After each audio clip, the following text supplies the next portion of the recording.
What I had really wanted to get was ecstasy, but all my friends were dry that night. And you know how it is when you get it in your head to be fucked up. You have to get something. So a friend was selling 8 balls, 3.5 grams of coke, and I went ahead and made the purchase. My best friend had done coke before, is still fighting the addiction, and so I knew that if I was going to do this I would at least have someone experienced around me. I was so nervous before I did that first line. My stomach was all in knots. In retrospect, I did a monster line. Almost immediately my pulse sped up and I felt a little edgy. After a few minutes I calmed down and did another monster line. I began to feel almost as though I was on X, only I had much more energy and couldn't stop moving around. My friend chooses to use coke with needles, and though at first I refused to even watch him, I was so out of my head after maybe an hour that when he offered to give me a hit intravenously, I didn't have any problem with it even though I hate needles. I'm not sure where my self-defense mechanisms went, but all I cared about was how to get a better rush.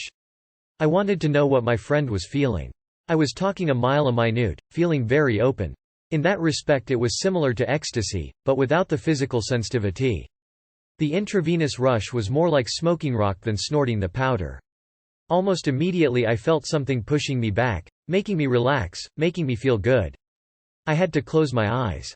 I did that twice, though I'd said only once and never again, and I hope I never do it again. I don't like the idea of having no real self-control. I did so much coke that night that I physically could not stop moving around.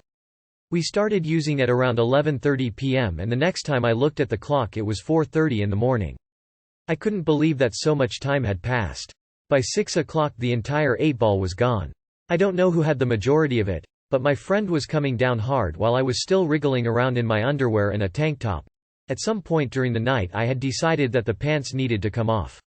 I left his house with a bad feeling. Using cocaine can be a social thing, but not if an addict is involved. It wasn't as though we were hanging out together and doing this. He was using and I was using and we were in our own separate worlds. I don't feel good about that. I feel drugs should be used to enhance, not to separate. So from that first experience I learned that, everything in moderation should be applied to cocaine as well. Oh ding on coke. A line that I believe I was teetering on, is no fun. Coke can be fun, but not if you use it for the wrong reasons, e.g. because you need more, because you're depressed, etc. Be smart. Listen to your body, and be careful.